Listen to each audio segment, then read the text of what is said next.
Martineau. Le choix des connaisseurs. On va changer de ton après Éric Gingras. On a maintenant Mathieu Lacombe, ministre de la Culture et des Communications avec nous. Bonjour, Monsieur Lacombe. Bonjour, Monsieur Martineau. Il est comment, Monsieur Legault, quand on travaille avec lui? Exigeant. Exigeant. Très exigeant. Les gens qui le côtoient au quotidien vont vous dire ça. Quand on a une rencontre avec lui, il faut être prêt. Il faut vraiment être prêt. Préparé, avoir lu ses documents. Il ne faut pas penser qu'on va pouvoir lui en passer une. Il faut vraiment être prêt. Il faut connaître son dossier d'abord et avant tout. Là. Et puis, il faut être prêt à répondre à des questions corsées. Il ne faut pas penser qu'il va passer par-dessus les chiffres. Donc, c'est quelqu'un de très exigeant. Mais en même temps, moi, j'ai toujours senti que c'est quelqu'un qui fait confiance aussi à ses ministres. Là, je parle d'une perspective ministérielle, là, parce que, bon, il y a d'autres gens qui travaillent avec lui. Mais comme ministre, j'ai toujours senti une grande confiance. Quand j'étais ministre de la Famille, j'avais à peine 30 ans. Il m'a nommé à ce poste-là. Ça faisait 2 semaines que j'étais élu. 2 mois avant, je ne pensais jamais faire de politique. Et il n'a jamais été dans mes culottes à vérifier ce que je faisais, à me demander des comptes. Oui, j'avais des comptes à rendre, mais une grande liberté sur ce que je souhaitais faire. Ben c'est ça, je parlais tantôt à notre chroniqueur économique, Francis Gosselin, puis il disait, moi je disais, la politique économique de la CAQ, c'était surtout M. Fitzgibbon. Puis il dit non, il dit tout le temps le chef qui dirige finalement ses ministres et tout ça. En économie... Jusqu'où un ministre a une marge de manœuvre? Là? Est-ce qu'il vous dit, voici les directions où je vais aller, puis tout ça, puis après ça, vous débrouillez là-dedans, ou il vous laissait quand même une bonne marge de manœuvre? C'est un mélange des deux, M. Martineau, vraiment. Puis je dis pas ça pour éviter la question, c'est vraiment un mélange des deux, c'est-à-dire c'est lui le premier ministre. Donc c'est sûr qu'il a des priorités. Effectivement. Puis sur certains sujets, il y a des idées arrêtées.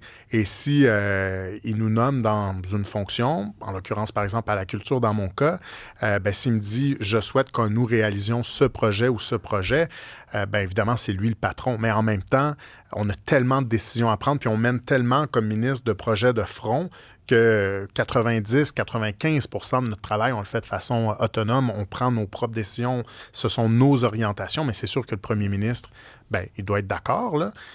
Puis dans certains cas, ce sont ses orientations à lui. Puis je pense que c'est correct comme ça. Les dossiers identitaires lui tenaient à cœur. Mm-hmm. D'ailleurs, c'est ça, c'est là où il a scoré beaucoup, comme on peut dire, là. Donc, la laïcité, la langue française, etc. La culture en faisait partie aussi, là, de ça. C'est-à-dire de se tenir debout face aux géants de la tech, par exemple. Entre autres, un dossier qui lui tient beaucoup à cœur aussi, c'est le Musée national de l'histoire du Québec. Oui. Quand je suis allé le voir avec ce projet-là, il n'a pas été très dur à convaincre, puis je dirais même qu'il s'est emparé de l'idée, puis moi, j'étais heureux de ça, parce que là, je disais, bon, on a un premier ministre qui y croit vraiment, et là, il s'est mis à vouloir me rencontrer très souvent pour qu'on puisse en parler, savoir c'était rendu où. Donc, en culture, on est chanceux d'avoir eu M. Legault comme premier ministre. C'était vraiment un allié, puis ça va le demeurer pour les prochains mois. Et là, c'est l'avenir du parti. Je trouve honorable de la part de M. Legault de partir puis de ne pas entraîner le parti avec lui en disant on va donner du temps au parti pour se refaire, trouver un chef et repartir sur de nouvelles bases. Est-ce que la CAQ peut survivre à François Legault ou c'est le parti de M. Legault?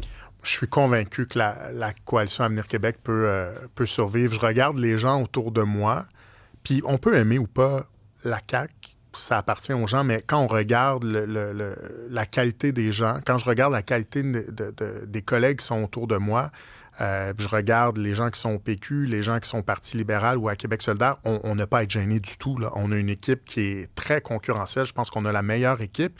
Puis, en même temps, on a une offre politique qui est différente aussi. Vous savez, il y a des gens qui sont très, très nationalistes, qui sont parfois même souverainistes et qui disent, moi, je vote pour la CAQ parce que je pense pas qu'on peut se permettre d'avoir un référendum en ce moment. Il y a des gens qui, en même temps, veulent une économie forte.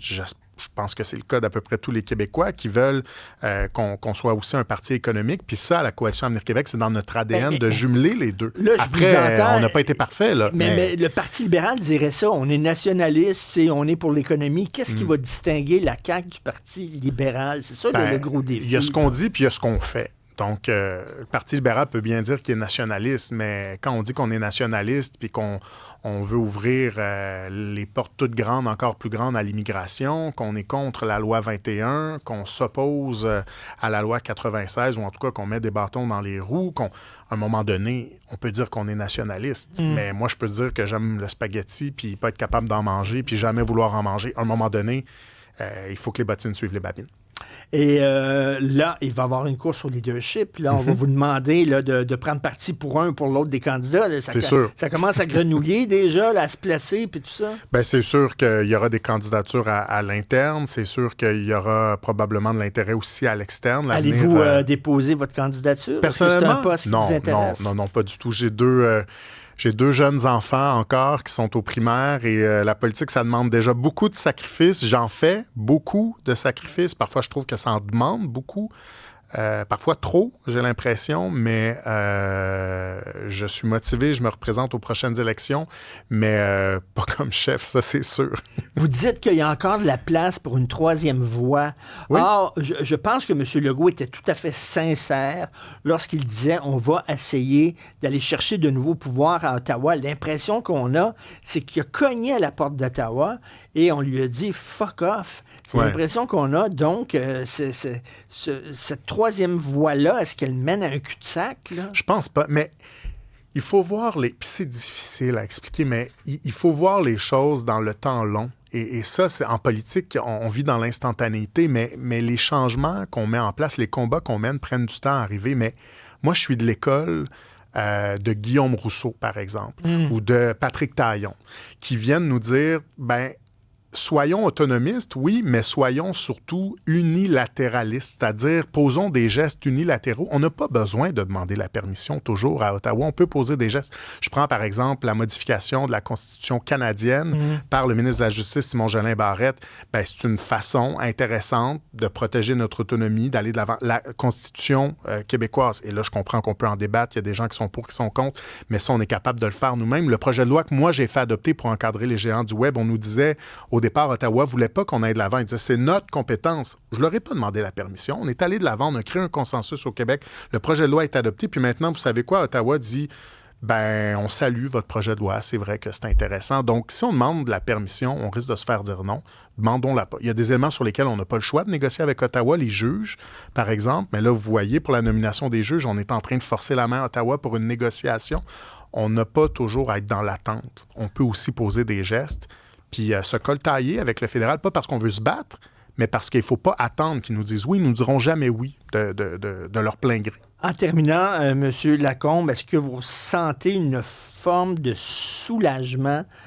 C'est-à-dire, là, la CAQ va avoir un temps pour se refaire. Est-ce que vous aviez peur, vous et vos collègues, que l'impopularité de M. Legault entraîne le parti vers le bas? Je dirais pas ça, parce que j'aurais fait la campagne avec M. Legault. C'est sûr que M. Legault lui-même, je fais partie aussi de ces gens-là, étaient préoccupés par les chiffres, c'est sûr. C'est sûr qu'on se levait pas le matin en se disant « ça va bien ». Mais en même temps, je me lève pas non plus le matin. Mes collègues, c'est la même chose, je suis persuadé, en se disant « ça n'a pas de bon sens, on est à 11 % dans les sondages ». Moi, je me lève chaque matin en me disant « qu'est-ce que je peux faire de plus dans mon champ, là, en culture, pour contribuer au succès de l'équipe? Qu'est-ce que je peux faire pour qu'on puisse éventuellement remonter dans les sondages. Mais si on se lève à chaque matin en pensant à ça, on ne sera pas bon. Quand on a peur de perdre, on n'est pas bon parce qu'on fait des erreurs puis on ne prend pas les bonnes décisions pour les bonnes raisons. Moi, je pense qu'il faut faire les choses sur le fond, là. Puis si les Québécois aiment ça, ils voteront pour nous aux prochaines élections. Puis sinon, ils passeront au suivant. Mais je pense qu'avec le geste que M. Legault vient de poser, qui pour moi est un geste de chef d'État, de mettre ses intérêts de côté, de mettre les intérêts de la nation avant, parce que, tu sais, aujourd'hui, il l'a dit, je quitte parce que je veux pas que le sujet tourne autour de moi, puis de mon leadership, puis du renouveau aux prochaines élections. Je veux qu'on parle des vrais enjeux. Ça, pour moi, c'est un chef d'État, puis ça va nous permettre effectivement peut-être de parler de ces enjeux-là. J'ai envie de dire, j'allais dire heureusement, mais en même temps, on a ce pincement-là au cœur parce qu'on aurait bien voulu pouvoir continuer avec M. Legault aussi. En tout cas, ça va être une course au leadership hyper intéressante. Merci beaucoup, M. Mathieu Lacombe, ministre de la Culture et des Communications. Merci. C'est un plaisir.